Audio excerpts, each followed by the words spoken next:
If you'd like a book that's just plain fun from start to finish, look no further than The Devils by Joe Abercrombie.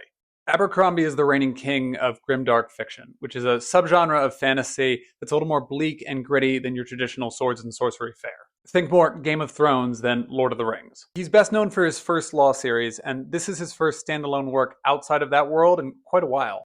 The Devils is set in like an alternate world medieval Europe where monsters, magic, and mayhem are very real. The Catholic Church standing in this world is run entirely by women, and the Pope is this like magical prodigy in the form of a 10-year-old girl whose scheming cardinals press gang this Suicide Squad style group of monsters and misfits into escorting the long lost heir to the throne of Troy, a major real city in this world, back home so that she can reclaim her long lost throne for herself and for the church. Oh, and in this world, the Holy Land is overrun by a bunch of cannibalistic elves. Our group includes an avuncular vampire, a too old for this night, a plucky jack of all trades, an arrogant necromancer, a completely hapless monk, a very coarse werewolf, and an elf who's just trying to fit in. They're all completely incapable of working well together, except when they do, and they have a lot of fun found family moments along the way. I know this sounds intense, so I want to be clear that my biggest takeaway from this book was just how funny and fun the whole thing was. It reads like a group of the cleverest people you know staging this elaborate Dungeons and Dragons campaign, and I was laughing so hard all throughout it that my sides started to hurt.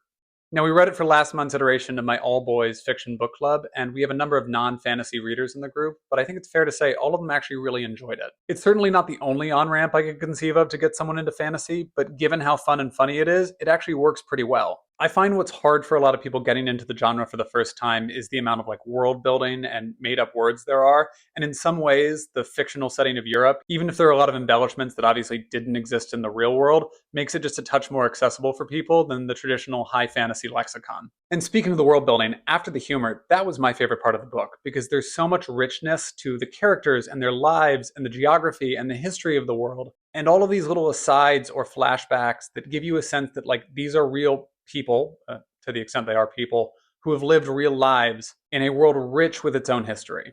Luckily, it sounds like we're getting a few more entries into the universe, and James Cameron has even optioned the rights to a movie, so maybe after Avatar 15, we'll see something on the big screen.